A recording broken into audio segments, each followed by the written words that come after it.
आवाज आपकी YouTube news channel के दर्शकों का स्वागत है। आप देख रहे हैं न्यूज एक्सप्रेस की विश्वसनीय खबरें यूट्यूब के माध्यम से आपके मोबाइल पर। अभाव में 32 माह से वेतन को तरस रहे शिक्षक। अजमेर माकड़वाली रोड स्थित गुरु नानक सीनियर सेकेंडरी के शिक्षक पिछले 32 माह से वेतन को तरस रहे। वेतन नहीं मिलने का सबसे बड़ा कारण इस स्कूल के प्रशासक की नियुक्ति नहीं होना बताया जा रहा है।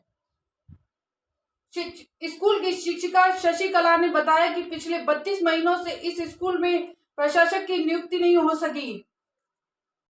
सर, हम Guru Nanak senior high secondary school और पब्लिक स्कूल का स्टाफ हैं।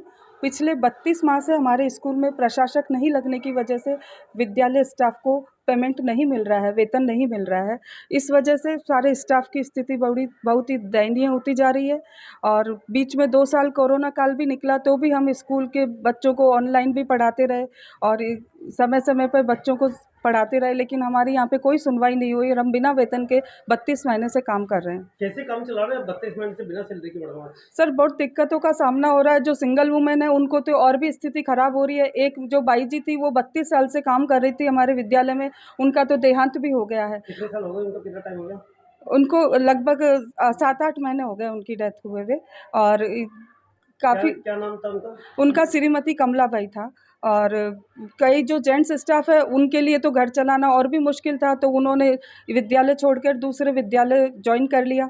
और कुछ यहाँ की जो है लेडीज स्टाफ है वो जो यहाँ की यहाँ पे काम कर रही हैं और अपना काम चला रही हैं। हम लोग यहाँ पास में ही रहते हैं और पिछले काफ़ी समय से इस विद्यालय से जुड़े हुए हैं, इसलिए हम विद्यालय छोड़कर अन्यत्र नहीं गए और अपनी सेवाएं दे रहे हैं। यहाँ लगभग 22 जनों का स्टाफ है सर। तो कितना पेमेंट होगा अंदाज़ा?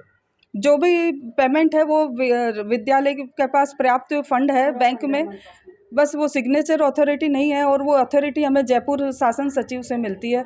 हर महीने प्रशासक लगता है, लेकिन 1/1/19 से ही प्रशासक नहीं लगने की वजह से वो हमें पेमेंट नहीं मिल रहा है। आप लोगों ने शिकायत दी किसी को? बिल्कुल, हम बार पत्राचार कर रहे हैं जयपुर शासन सचिव में, बीकानेर में और यहाँ पे डीओ ऑफिस में बार मिलके भी आते हैं। पत्राचार बरोबर किया जा रहा है और बाई रजिस्टर्ड पोस्ट भेजते हैं सर। ऐसे आश्वासन मिला। हमने बीडी कल्ला साहब के पास भी गए, यहाँ पे एक प्रभारी मंत्री जी आए थे उनके पास भी गए थे, सभी के पास गए, यहाँ के जो जाने माने लोग हैं उनके पास भी गए, लेकिन किसी ने आश्वासन जरूर दिया लेकिन काम अभी तक नहीं हो पाया है। यहाँ पे 2 विधायक हैं, उनके बावजूद भी आप लोगों ने कभी शिकायत दी?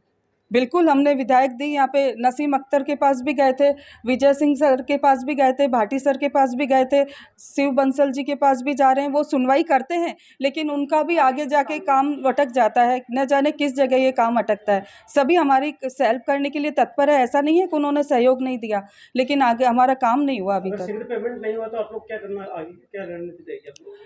अब हम कह नहीं सकते कि आगे हम क्या करेंगे, क्योंकि सारे स्टाफ मिलके जो यही सोच के कि भाई बच्चों का क्या होगा अगर हम स्कूल अगर ताला लगा देते हैं, छोड़ देते हैं, तो बच्चों का भविष्य क्या होगा। अभी फाइनल एग्ज़ाम भी आने वाले हैं, बोर्ड एग्ज़ाम भी चल रहे हैं। ये सब स्थिति को देखते हुए हम स्कूल को बंद नहीं कर रहे हैं। हमारे प्रिंसिपल साहब का क्या नाम है? Shri IC Bansal sir. आज आए नहीं?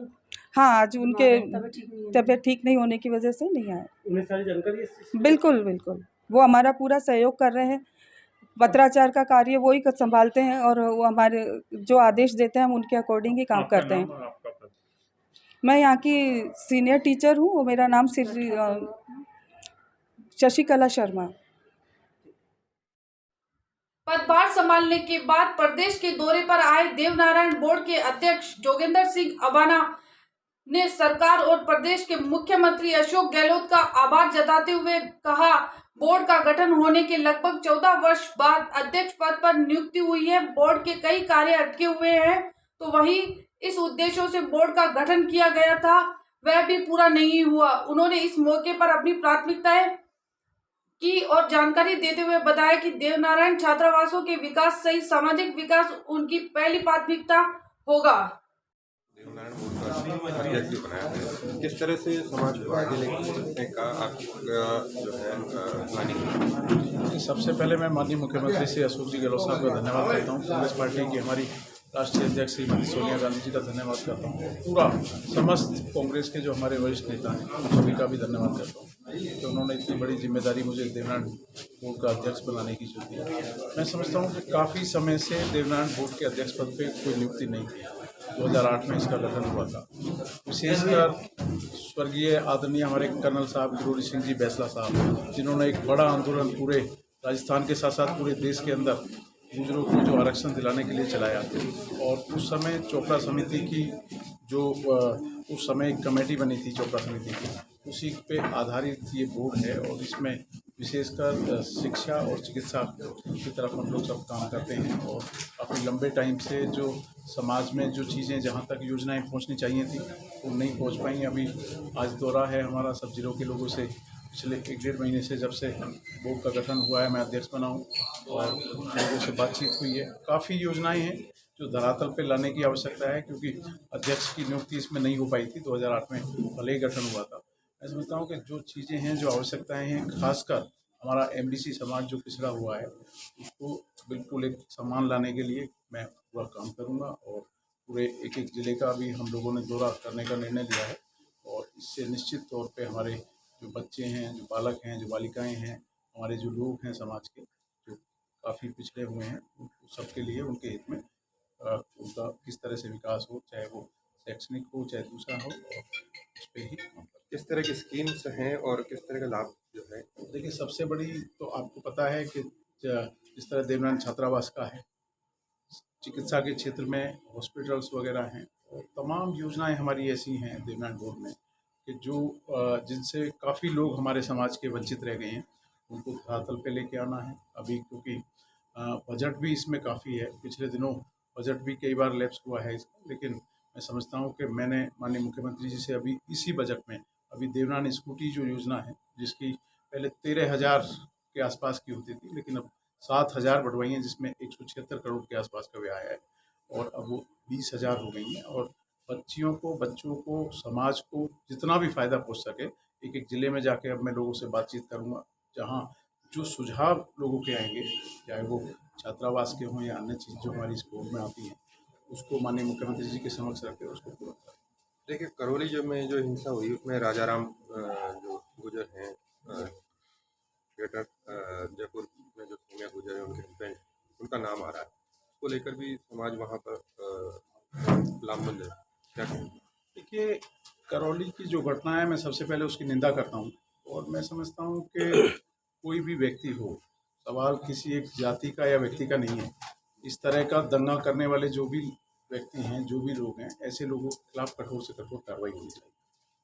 अच्छा, जो राजनीतिक नियुक्तियाँ हो रही और अब संगठन की भी नियुक्तियाँ हो रही हैं, ऐसे में क्या लगता है आपको कि समाज को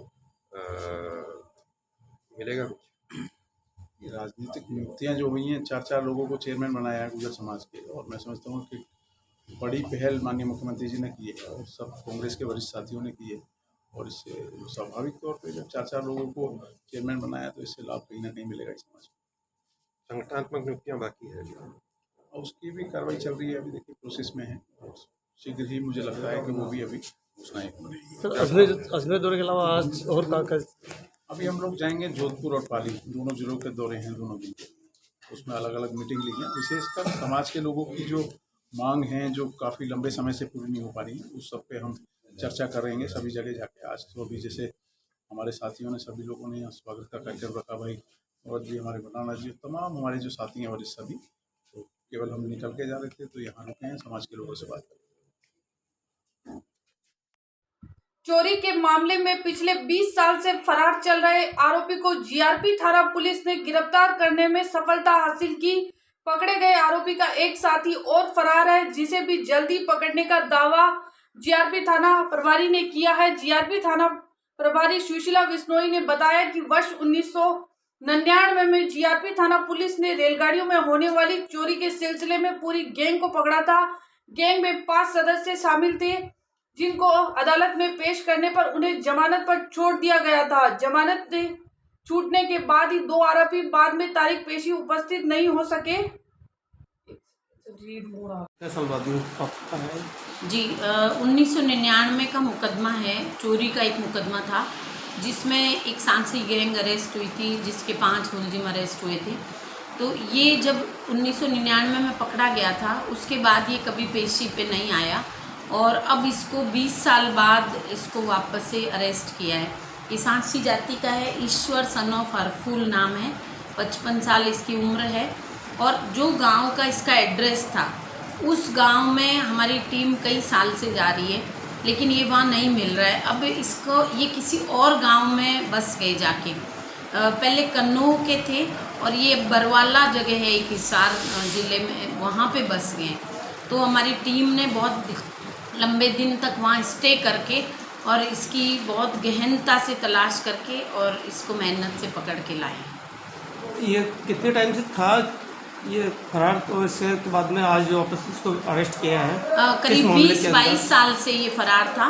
इसको जब एक बार अरेस्ट किया था, उसके बाद जब इसकी जमानत हुई थी, उसके बाद ये कभी पेशी पे नहीं आया। कौन से मामले में गिरफ्तार किया था इसको? इसको चोरी के मामले में गिरफ्तार किया था और इनकी पूरी गैंग थी। बाकी और साथी? इसका एक अभी साथी जो इस गैंग का था, वो भी उतने ही समय से फरार है, जिसके अरेस्ट के अभी ये जो हमारा पुलिस हेडक्वार्टर का जो अभी अभियान चल रहा है वांछित अपराधियों को पकड़ने का, उसके तहत अब जो इसमें एक और साथी बाकी है, उसको भी अब जल्दी गिरफ्तार कर लिया जाएगा। क्या नाम है जिसको अरेस्ट किया था ये? ईश्वर सन ऑफ हरफुल सांसी। तीर्थ नगरी पुष्कर में आज मुख्य गौघाट पर गणगौर का भव्य मेला भरेगा। इस अवसर पर स्वागिन महिलाएं गणगौर ईश्वर जी के प्रसाद का भोग लगाएंगी। हेमंत रायता ने बताया कि प्रति वर्ष की भांति इस वर्ष भी गणगौर की बोलावनी मुख्य गौघाट पर लगेगा।